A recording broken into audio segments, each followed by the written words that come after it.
1장 16절에서 20절 한 절씩 교독하겠습니다. 갈릴리 해변으로 지나가시다가 시몬과 그 형제 안드레가 바다에 금을 던지는 것을 보시니 그들은 어부라. 예수께서 이르시되 나를 따라오라. 내가 너희로 사람을 낚는 어부가 되게 하리라 하시니 곧 그물을 버려두고 따르니라. 조금 더 가시다가 세베대 아들 야고보와 그 형제 요한을 보시니 그들도 배에 있어 그물을 깁는데 함께 읽습니다. 곧 부르시니 그 아버지 세베대를 품꾼들과 함께 배에 버려두고 예수를 따라가니라. 아멘. 사순절 첫 번째 주일인데요. 주일 날 우리가 사실은 빌립보서를 계속 12월 또 1월 계속 보고 있었는데 사실은 빌립보서 조금 더 남았거든요. 그래서 제가 셀리더 분들하고는 아직 한 두세 번 더 할 게 있는데 하여튼 마무리를 하고 마가복음을 넘어가야 될 텐데요. 그랬어요. 그런데 이 사순절이 지금 이제 첫 주 그리고 마지막 주까지 몇 번 없기 때문에 좀 잠깐 멈춰두고 사순절 보내면서 우리가 지금 새벽에 묵상하고 나누고 있는 마가복음의 말씀들을 좀 함께 흐름에 따라서 좀 보려고 합니다.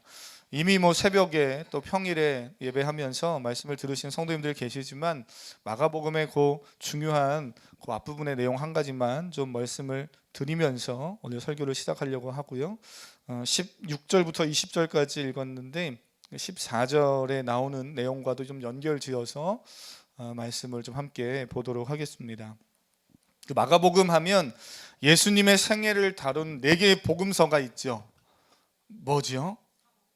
그렇습니다. 4개의 복음이니까 사복음서 이렇게 우리가 부르는데 그 4개의 사복음서가 뭐죠? 마태, 마가, 누가, 요한복음 이렇게 해서 4개의 복음서를 우리가 사복음서, 4개의 복음서다라고 이야기하고 그 중에 하나인 이제 마가복음입니다. 4개의 복음서 중에서 가장 먼저 기록된 가장 오래된 복음서라고 대부분 알려져 있고 마가복음의 스토리가 상당히 빠르게 전개되고 있어요. 예수님께서 갈릴리에서 사역하시면서 예루살렘을 향해 가시는 그 과정을 상당히 단순한 구조로 표현을 해내고 있는 것이 마가복음입니다. 그렇게 한 이유가 있죠. 예수님이 누구시고 왜 이 땅에 오셨는가를 단순하지만 명확하게 마가는 보여주고 있어요. 하나님의 구원 사역을 위해서 십자가를 지고자 갈릴리에서 예루살렘으로 이동하십니다. 마가복음의 첫 장, 오늘 우리가 1장을 읽었는데 1절로 올라가서 보시면 첫 문을 이렇게 장엄한 서원으로 선포하며 시작하는데 1장 1절을 우리가 창세기 1장 1절을 성경을 다 못 외워도 1장 1절은 외우는 것처럼 마가복음 1장 1절은 좀 외워두시면 좋겠어요. 되게 중요한 표현입니다. 한번 1장 1절을 읽어보겠습니다. 시작. 하나님의 아들 예수 그리스도의 복음의 시작이라. 아멘. 하나님의 아들 예수 그리스도의 복음의 시작이다 이렇게 말합니다. 태초에 하나님이 천지를 창조하시니라라는 그 창세기의 선언과 맞물려서 매우 성경에서 중요한 그러한 말씀입니다. 예수님을 믿고 구원받은 성도를 향해 사도 바울이 우리가 지난주까지 살펴봤던 빌립보서의 말씀을 조금 떠올려 보시면 하나님 나라의 시민권을 가진 자다 이렇게 말했어요. 바울이 빌립보 교회 성도를 향해서 당신은 빌립보 땅을 밟고 살지만 우리가 대한민국 땅을 밟고 살지만 대한민국 시민과 더불어서 우리는 본질적으로는 하나님 나라 백성이요 하나님 나라의 시민권자다 이 이야기를 했죠. 예수님을 믿고 구원받은 성도는 육체를 가지고 이 땅에 살지만 하나님 나라의 소망을 두고 살아가고 하나님 나라 백성답게 살아간다는 이야기를 쭉 합니다. 그러면서 다시 시간이 있을 때 빌립보서를 좀 읽어보시면 중간중간에 복음이라는 단어들이 등장해요. 그리스도인의 삶, 하나님 나라의 시민권을 가지고 살아가는 성도가 복음 없이는 그렇게 살 수 없기 때문입니다. 몇 가지의 표현들을 읽어보면 너희가 첫날부터 이제까지 복음을 위한 일에 참여하고 있다 이렇게 말해요. 예수 그리스도를 믿고 구원받아서 그리스도의 삶을 시작하는 그 모든 시작점부터 너희는 뭐와 함께 있다는 거예요? 복음과 함께 있다는 겁니다. 왜 복음의 이야기를 하는가 하면 오늘 마태복음 1장 1절 읽었듯이 하나님의 아들 예수 그리스도의 복음의 시작이라 복음에 대한 이야기를 오늘 마가복음이 하고 있기 때문에 그렇고요. 오늘 우리가 읽은 16절에서 좀 올라가서 14절 보시면 예수님이 요한이 잡히신 후에 갈릴리에 오셔서 뭘 선포하십니까? 그렇습니다. 복음을 선포하고 있기 때문에 이 복음에 대한 이야기를 좀 같이 마침 우리가 지난주까지 봤던 빌립보서와 맞물려서 좀 생각해 보시면 좋겠어요. 또한 오직 너희는 그리스도의 복음에 합당하게 생활하라 이렇게 말합니다. 너희는 그리스도인답게 살아라 이렇게 말해도 되는데 거기에 복음에 합당하게 생활하라 이렇게 말하는 거예요. 복음에 대한 이야기를 합니다.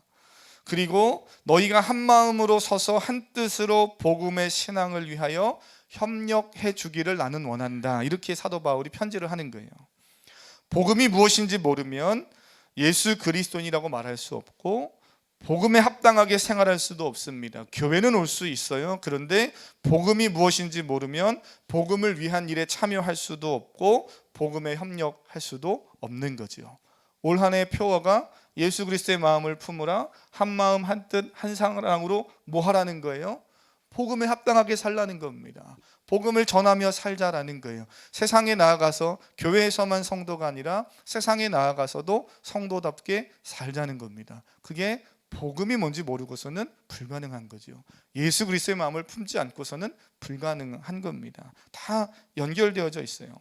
마가는 그 복음을 하나님의 아들 예수 그리스도의 복음이다 이렇게 말하며 그 복음을 시작하신 분이 예수님이시다 말하죠. 하나님의 아들 예수 그리스도께서 친히 복음이라고 우리가 이 1절의 말씀을 이해할 수도 있고 후에 제자들이 그 예수님을 통해 듣고 배운 그 복음을 선포하는 그 복음을 이야기할 수도 있습니다. 그래서 그것을 조합해 보면 그냥 단순하게 복음은 예수 그리스도예요. 그 복음의 핵심에는 예수 그리스도가 계시지요. 여러분 교회를 다니는데 복음을 전한다고 야 누가 자꾸 복음을 전해 이렇게 누가 주변에 사람들이 물어보는데 그러면서 야 복음이 뭐야 그러는데 복음은 뭐야 같이 이러면 안 되죠. 뭘 복가 복기는 복음이 뭔지 모르면 안 되잖아요. 예, 제가 원래 잘 유머 안 하는 사람인데 하여튼 그렇습니다. 복음을 모르면 이해할 수 없는 거죠. 그런데 이거는 기억하셔야 돼요. 예수 그리스도시다 복음이. 근데 이건 너무 단순하고 너무 짧죠. 그래서 우리가 양육도 하고 또는 훈련도 받습니다. 제가 어제 우리 교회 성도님 그 선교단체에서 훈련하고 있는 그 선교단체 훈련에 가서 봤어요. 저 강의 너무 좋다. 한국의 역사를 기독교 복음과 신앙과 하나님의 주권 안에서 어떻게 이걸 쫙 연결해서 흘러왔는가를 풀어 설명해내는 어제 강사 목사님 그 선교사님의 그 얘기 들으면서 목회자들이나 사역자들은 늘 우리가 공부하고 듣는 이야기지만 성도님들에게는 너무 참 중요한 이야기다라는 생각을 제가 하면서 한번 좀 우리 성도님들도 들었으면 좋겠다 이런 생각이 들었어요. 훈련이 필요하죠. 제가 수중에도 말씀드렸지만 그리스도인의 신앙생활은 믿음의 경주예요. 히브리서로 말하면. 그렇기 때문에 경주는 훈련이 있어야 되는 거고 훈련은 강도를 낮추면 절대로 훈련이 되지 않는 것이지요. 그래서 그리스도인의 삶은 조금 내가 신앙생활하면서 나 새벽 예배 나가는 거 좀 버거운데 그 버거운 걸 해야 믿음이 자랍니다. 주일만 나오는 게 아니라 나 양육 받는 거 부담스러운데 그 부담스러운 걸 성실함으로 도전해야 믿음이 자라갈 수 있는 거예요. 저는 올 한 해 그러한 도전들이 우리 교회 안에 성도의 삶 안에 많이 있어서 저를 좀 그런 일로 바쁘게 해주셨으면 좋겠어요. 목사님 새벽에 밤늦게 직장 끝나고 8시, 9시에 집에 와서 씻고 9시에 그때 시간이 자유로운데 그때 양육할 수 있습니까? 할렐루야. 그때라도 11시까지 2시간 하면 되죠. 그리고 피곤하지만 그렇게 도전해서 뭔가를 하는 그 시간을 하나님은 정말 주목해 보시는 거죠. 그런 일로 피곤하게 아니면 목사님 새벽 예배 끝나고 출근 전에 아침에 어떻게 안 되겠습니까? 그렇게라도 해야죠.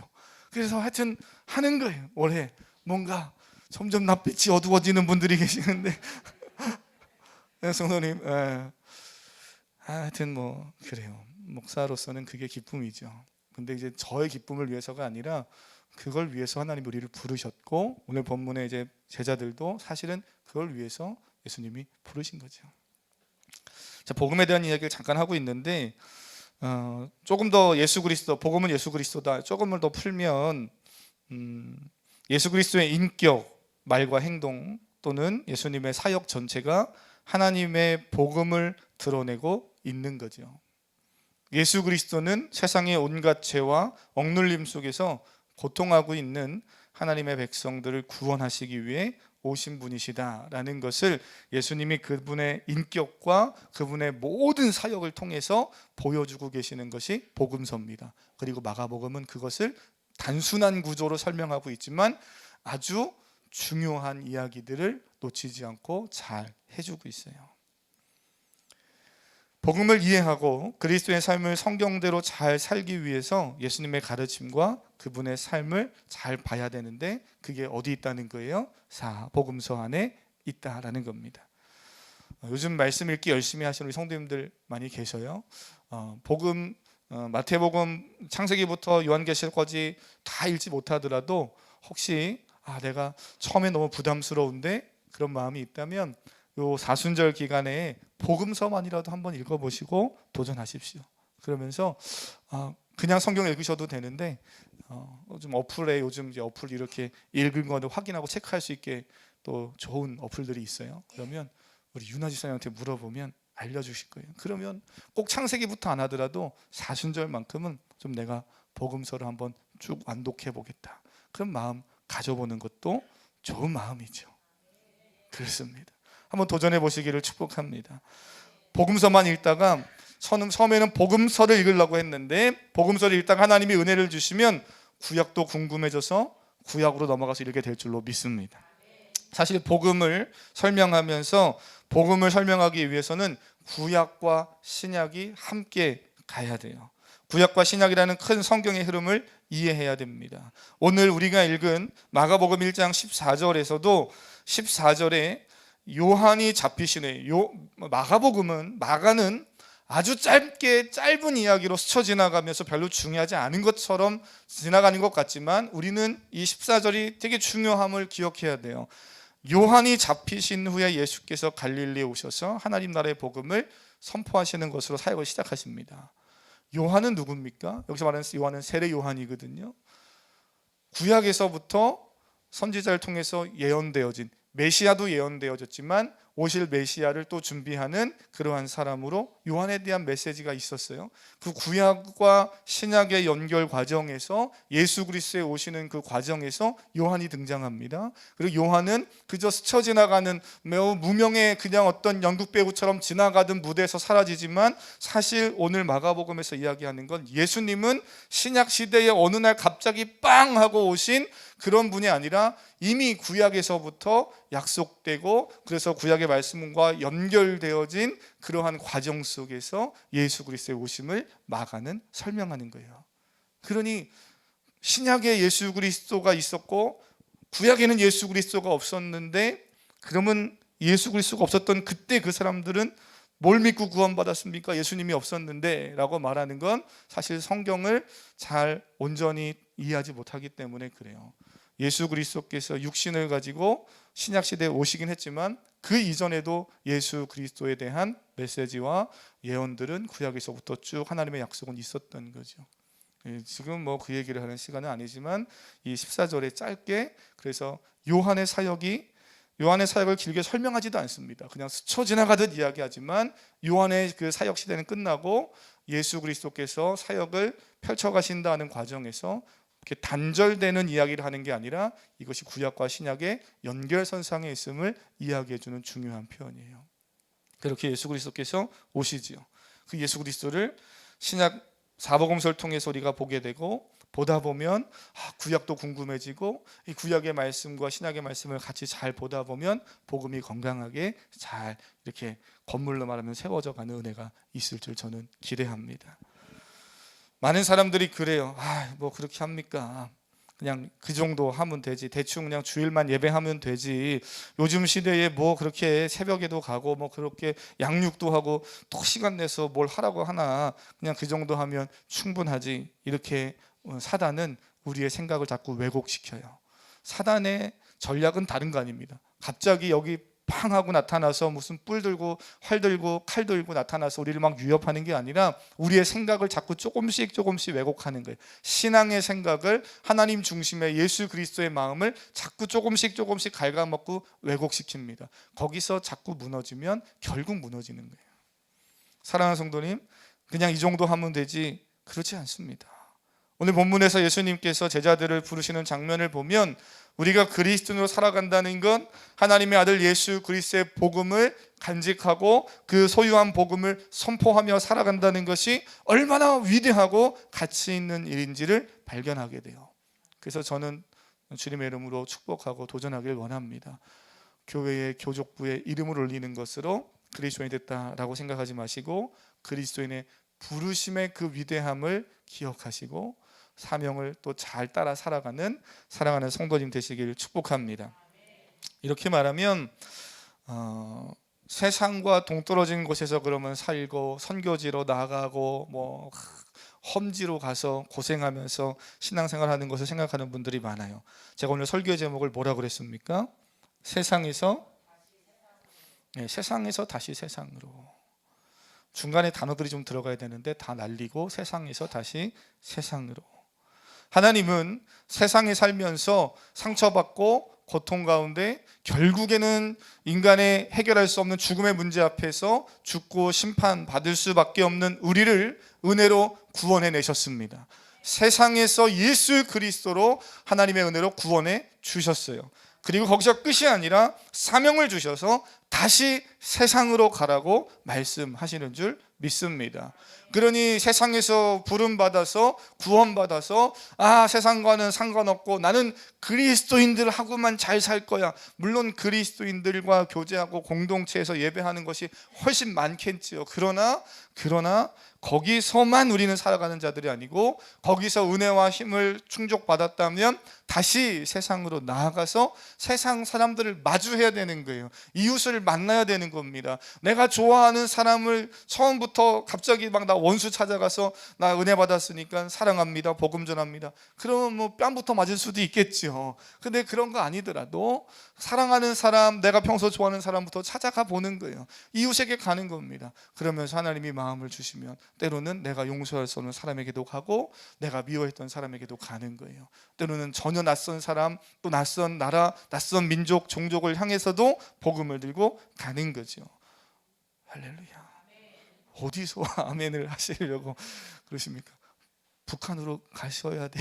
가십시오. 그래 아멘 하시겠습니까? 어디서 아멘 하시려고 그러시는 거예요?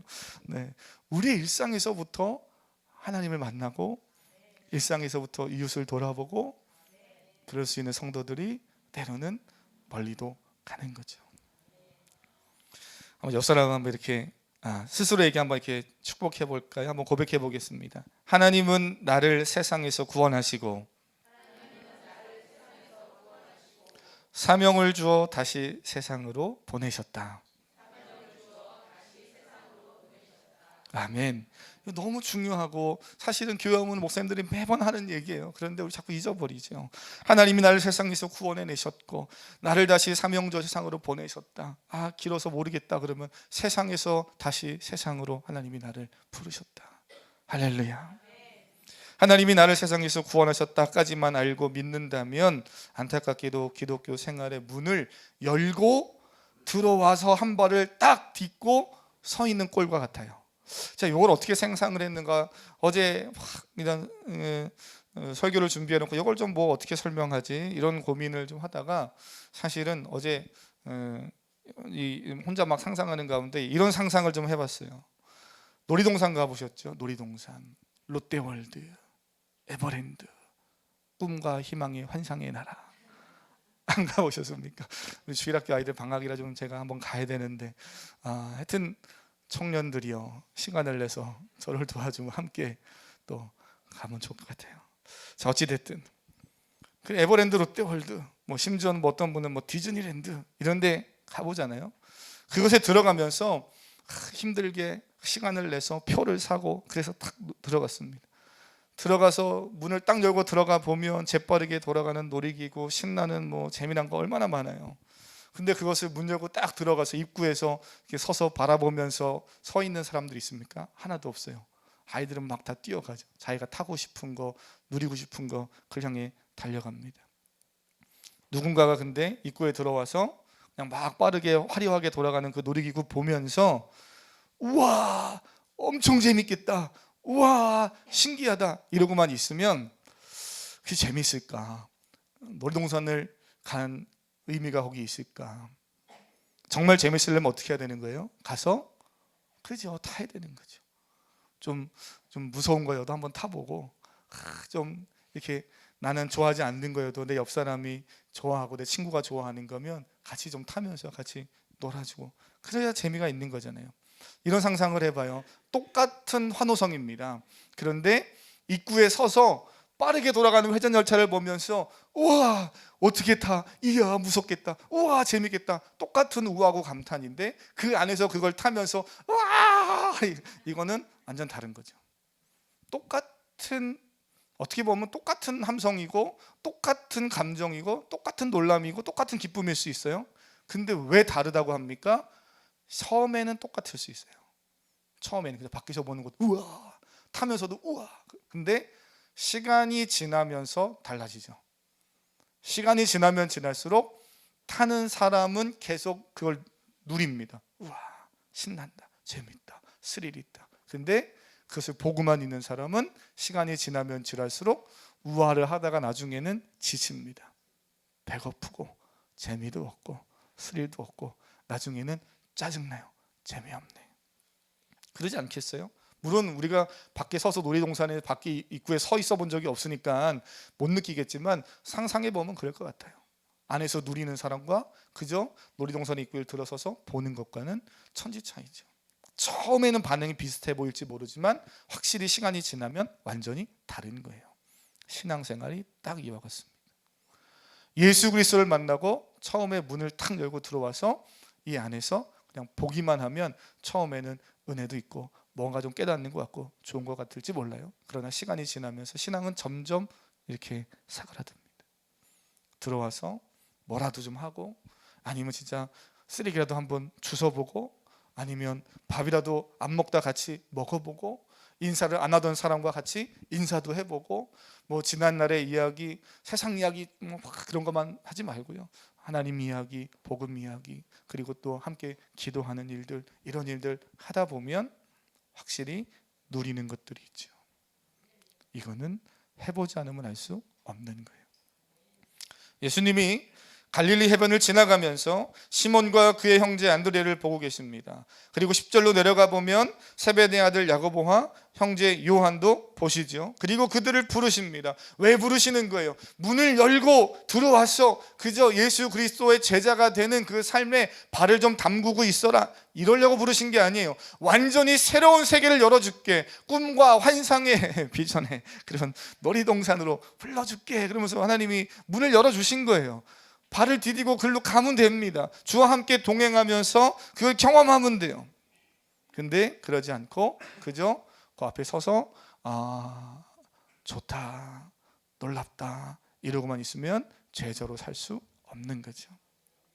제자로 부르심을 받았다는 건요, 그들에게 완전히 새로운 삶을 열어주셨다는 거예요. 제자로 부르심을 받았다는 것은 우리가 종종 착각해요. 교회 안 다니다 교회에 오면 성도가 되고 심지어 신앙생활 좀 해서 직분도 갖고 제자가 된다고 하는 그러한 또 어떤 과정들을 막 거치다 보면 나의 자유는 빼앗기고 구원의 구속이 아니라 내가 이제 뭔가에 얽매여서 구속돼서 살아가고, 종교 생활만 하다가 죽도록 교회 새벽 예배 가느라 지치고 뭐 양육하느라 것 쫓아가느라 지치고 죽도록 고생만 하다가 신앙생활 하라고 하는 것으로 사람들이 오해하고 처음에는 지레 겁을 먹고 도전 못하시는 분이 있어요. 예수님이 우리를 부르시고 제자 삼으셨다는 건 그런 의미가 아닙니다. 오히려 우리가 세상에서 죄에 매여 있고 끝없는 세상의 그 절망 속에서 방황하던 우리의 삶에 찾아오셔서 예수님은 새로운 삶을 열어주시겠다고 말씀하시는 거예요. 세상이 좋은 것이라고, 거기에 행복이 있다고, 이것만 하면 네가 진정 인생을 복되게 즐겁게 살 수 있다고 유혹하는 잘못된 복음, 거짓 복음에서 벗어나서 하나님 나라 복음을 소유하고 선포하며 살아가는 존재가 되라고 저와 여러분을 부르신 줄 믿습니다. 그래서 마가복음을 시작을 하면서 하나님의 아들 예수 그리스도의 복음이다 이렇게 말하고요. 우리가 중간에도 봤지만 14절에서 예수님이 요한 잡히신 이후에 처음으로 선포한 메시지가 뭐예요? 하나님의 복음입니다. 복음은 복음인데 무슨 복음이에요? 하나님의 복음이라고 이야기하고 있어요. 이게 마가복음에서 마가가 의도적으로 복음을 이야기하면서 하나님의 복음이라고 말한 의도가 있습니다. 마가복음이 쓰여질 때는 로마가 지배하던 당시의 상황이죠. 당시에는 복음이라는 단어, 우리는 복음하면 나만 쓰는 용어고 그리스도인만 쓰는 용어라고 착각하지만 그러지 않지요. 복음이라는 단어를 세상에서 많이 쓰잖아요. 그죠? 당시에 로마 유대 예수님들이 생활하던 그 시대에도 복음이란 단어 있었습니다. 똑같은 단어예요. 그 단어도 헬라어로 유앙겔리온이라는 똑같은 단어입니다. 그들도 그 일반인들도 사용했어요. 그들이 복음이라고 사용하면서 가장 먼저 떠올리는 것은 로마 제국의 황제입니다. 그러면서 복음하면 로마 제국의 황제, 그 지배 아래에 있기 때문에 황제가 주는 좋은 것 또는 황제가 등극하거나 황제가 후손을 낳거나 하는 축하할 좋은 소식을 가장 먼저 떠올려 생각했던 시대예요. 황제 지배 아래에 있는 자에게 좋은 소식은 그런 거죠. 우리도 세상 속에 살면서 세상의 사단의 지배 아래 세상의 가치와 논리가 지배하고 있는 세상 속에서 세상이 좋다고 세상이 복음이라고 말하는 것을 우리는 끊임없이 들으면서 삽니다. 세상이 이게 굿뉴스야 라고 말하는 거 있어요. 여러분에게도 지난 한 주간 살면서 그런 게 다 있었을 겁니다. 건강이 필요한 사람에게는 그런 걸 찾아보겠죠. 인터넷으로 건강에 좋은 정보가 뭔가, 이게 굿뉴스구나, 그래 이렇게 하면 건강이 좋아진대. 그 사람에게는 그게 굿뉴스일 수 있겠죠. 가난한 사람에게는 이렇게 하면 1억 벌 수 있대. 그래? 그럼 그 비결이 그 사람에게는 복음, 굿뉴스일 수 있습니다. 돈이 셀 수 없이 많아서, 그런 경험이 없어서 제가 잘 모르겠지만 하여튼 돈이 셀 수 없이 많아서 돈도 재미없고 인생에 재미가 없는 사람도 있다고 하잖아요. 그런 사람들 어떻게 하면 인생을 더 즐겁게 살 수 있을까라고 고민할 때 이렇게 하면 더 인생을 재미있게 살 수 있습니다 라고 말해주는 그것이 그 사람에게는 새로운 복음, 굿뉴스일 수 있겠죠. 세상에 굿뉴스가 없지 않습니다. 있습니다. 그리고 다양하게 많습니다. 로마 시대에도 유앙겔리온 복음이 있었어요. 황제가 지배하는 체제 아래서 황제의 말에 또 황제가 주는 소식이 복음이었던 거죠. 근데 문제가 있어요.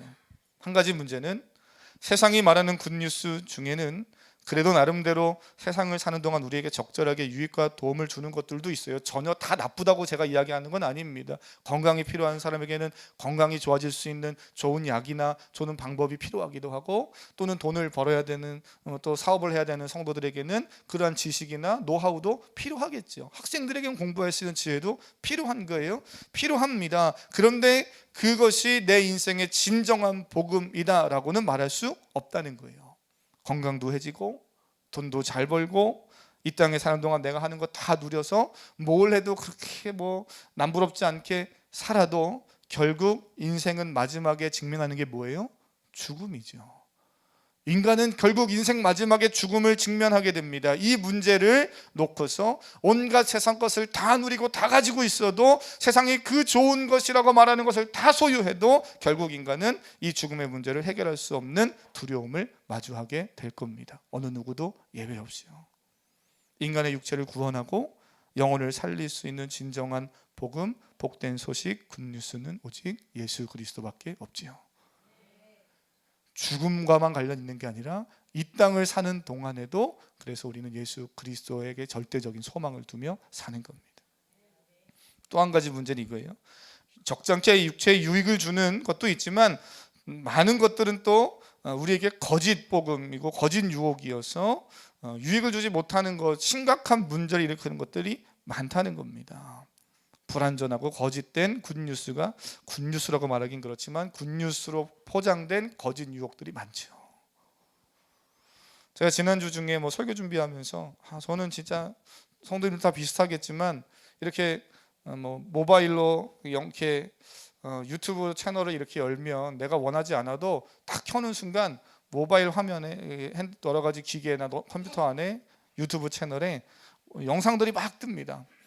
요즘은 뭐 이제 내가 그 전에 봤던 것이 이렇게 연결되어져서 그렇게 카테고리가 연결되어져 오긴 하긴 하지만 그냥 기본 로그인하지 않고 디폴트 해놓은 상태에서 보면 내가 원치 않은 영상들이 계속 떠요.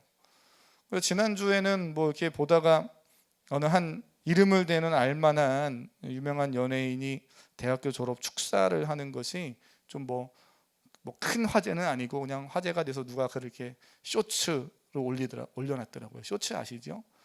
네, 이거 한번 빠지면 큰일 납니다. 제가 언젠가 지금 설교 준비하고 중독에 대한 설교 준비하고 있는 게 있는데 중독에 대한 설교 하면서도 이 쇼츠에 대한 이야기를 할 건데 쇼츠에 우리는 다 지금 빠져 살고 있어요. 모든 사람들이 쇼츠에 내가 투자하는 시간이 얼마인가를 확인하시고 그 시간에서 조금씩 줄여서 오히려 그 시간을 주와 함께하는 시간으로 바꿔만 내실 수 있어도 인생을 멋지게 살아가실 줄 믿습니다. 자, 어찌됐든 그 영상에 하나 올라와서 보니까 대학교 축사를 한 거예요. 유튜브에 영상이 올라와 있어요. 그러니까 이렇게 한마디 던진 문장이 화제가 됐더라고요. 아무도 믿지 마라, 인생 독고다이다. 참, 제가 그거 보면서 마음이 좀 아팠어요. 물론 이제 뭐 위트 있게 유머 있게 하려고 그게 젊은 사람들한테 세상으로 나아가는 졸업생들한테 한 말이겠죠. 아무도 믿지 마라. 인생은 독고다이다. 너의 길을 너 하고 싶은 대로 하며 살아라. 그게 멋지고 너의 목소리에 귀를 기울이면 언젠가 너의 목소리가 너에게 들려지고 네가 뭘 해야 될지 알게 될 것이다. 이제 그런 이야기가 골자였어요. 멋져 보이는 말이고 당당해 보이는 말처럼 들려서 사람들이 그 연예인을 좋아하고 지금도 인기 있는 연예인이에요. 그런데 제가 참 마음 아픈 건 대한민국의 젊은 세대를 그 말이 유혹할 만큼 이 시대가 참 소망이 없고 답답하고 젊은 세대들에게는 참 어려운 시대구나 하는 생각이 들어서 마음이 아프더라고요. 다음 세대를, 청년 세대를 이해하고 품어줄 수 있는 어른이 없는 세대입니다. 제가 언젠가 설교했죠. 어른이 있어야 돼요. 가정에도 어른이 있고 교회에도 믿음의 어른이 있고 민족에도 삶에도 직장에도 믿음의 어른이 있어야 되는 거죠. 인생을 함께 걸어가지고 가이드해주고 안내자가 되어줄 그런 사람들이 필요한데 그것이 상실된 시대 속에서 인간은 점점 그러다 보니까 의지할 건 아무도 없는 거예요. 나만 의지해라. 내 자신만. 너만 믿고 너만 의지하고 네 소리에 귀를 기울여서 네가 원하는 것을 이루며 살 수 있다면 너는 멋진 사람이다. 행복한 사람이다. 이 말이 매력적으로 들리는 시대에 우리가 살고 있습니다. 지금 사랑하는 성도님의 삶에 어떠한 소리가 굿뉴스라는 가면을 쓰고 침투해 있는지를 보시기를 바랍니다. 세상이 말하는 복음, 로마 황제의 지배 아래서 로마 황제가 주는 복음이 아니라 진정한 복음은 진정한 굿뉴스 오직 예수 그리스도 하나님 나라의 복음이요 예수 그리스도밖에 없습니다. 예수님은 제자들을 부르시는데 그것을 위해 부르시고 그 삶을 위해서 살아가는 완전히 새로운 삶으로 예수님이 부르고 계시죠. 말씀 17절 18절 함께 읽고 마무리하기를 원합니다. 17절 18절입니다. 시작. 예수께서 이르시되 나를 따라오라. 내가 너희로 사람을 낚는 어부가 되게 하리라 하시니 곧 그물을 버려두고 따르니라. 아멘. 아멘. 나를 따라오라 이렇게 말씀하셔요. 지금까지는 네가 인생의 주인이 되어 살았고 네가 원하는 것을 하며 살았지만 이제는 예수님 나를 따르라고 말하는 겁니다. 예수님을 여러분이 믿는다고 하는 것은 지금까지는 내 방식대로 살았고 세상 사람들이 이렇게 하면 잘하는 것이라고 말하는 방식대로 살았는지 모르지만 이제는 예수님을 따라 살겠다고 결단하고 교회에서만이 아니라 이것이 세상과도 연계된 상황 속에서 어떻게 그럼 해야 되는가를 배워가는 것이 신앙생활이죠.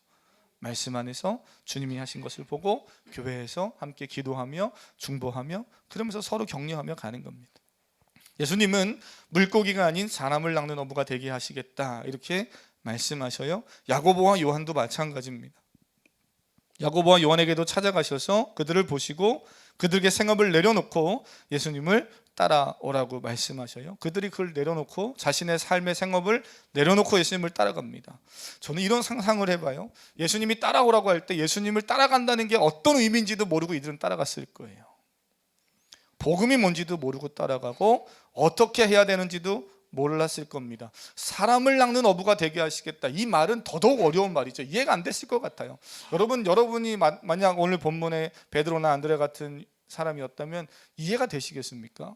어제까지 고기 잡고 있는 나에게 와서 고기가 아닌 사람을 낚으라고. 사람을 낚는다는 건 뭐야? 보쌈에 온다는 거야? 어떻게 온다는 거야? 이해가 안 되는 일이에요. 그 이야기가 뭡니까? 하나님 나라 복음이 너의 삶의 침투에 들어가고 예수 그리스도가 너희를 부르신 그 부르심에 합당하게 살아가는 전혀 새로운 삶을 살게 해주시겠다는 거예요. 그런데 그 삶을 전혀 내가 하지 못하는 어떠한 상황에서가 아니라 내가 잘하는 그 일을 통해서 하게 하시겠다는 상징적인 표현도 의미도 담겨 있는 거죠. 어부가 고기를 잡는 것을 잘하듯이 너는 네가 잘하는 그 일을 통해서 하나님이 부르신 사명을 감당하게 하실 거야. 여러분은 하나님이 주신 은혜가 뭐라고 생각하십니까?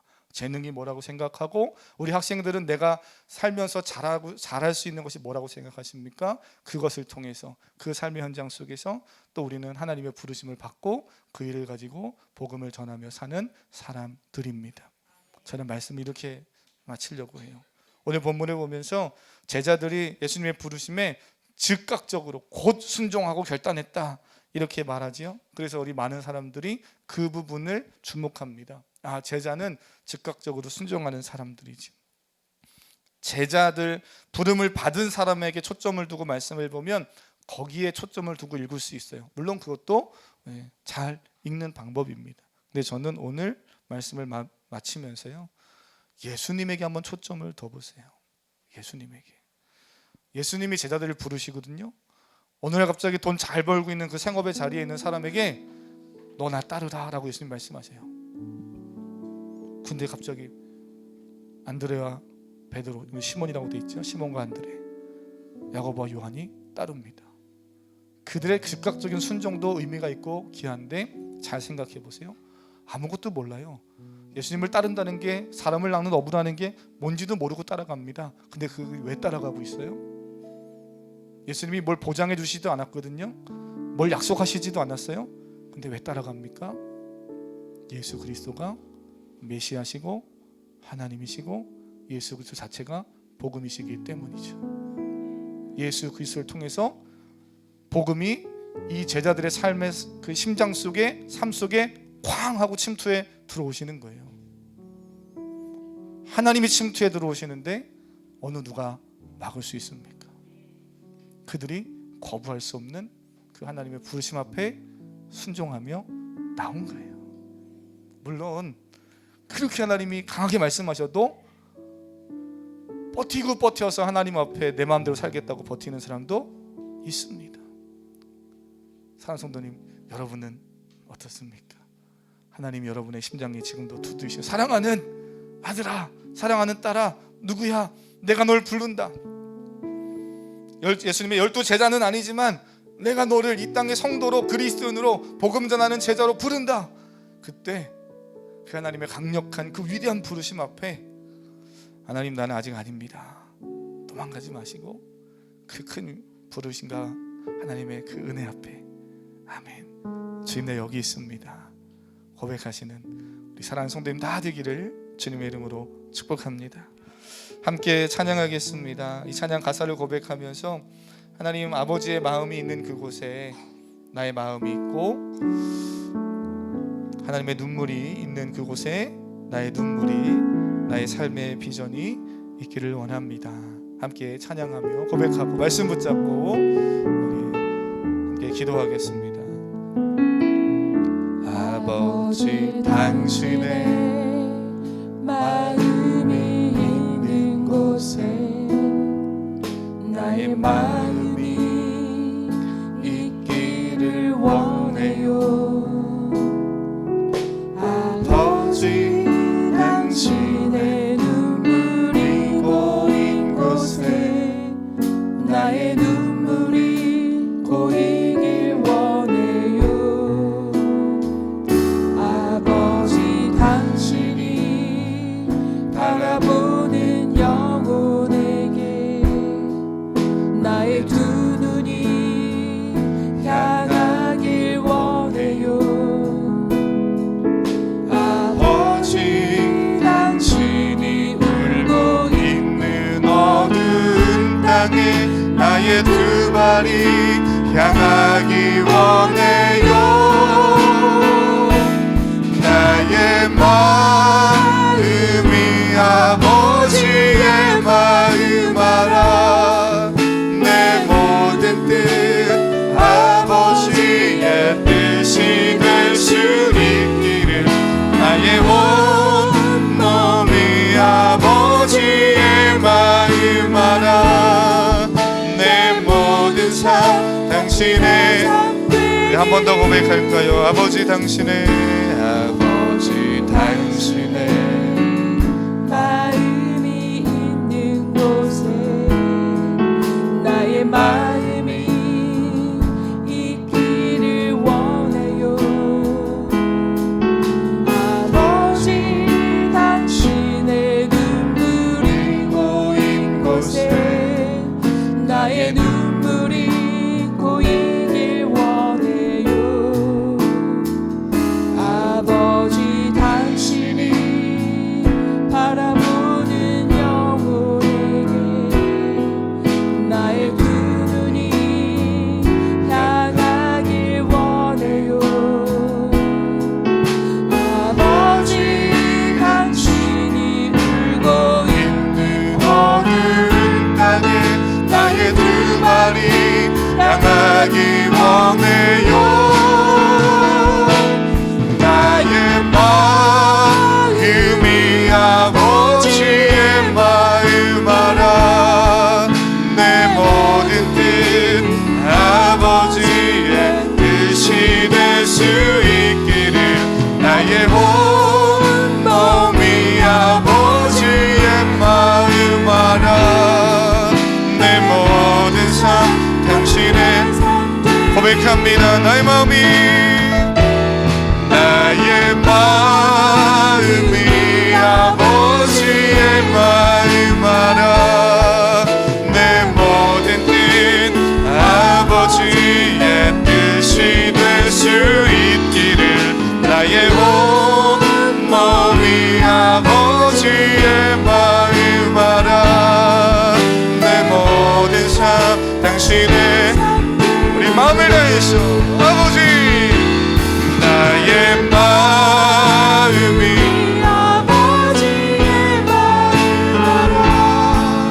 내 모든 삶 아버지의 뜻이 될 수 있기를.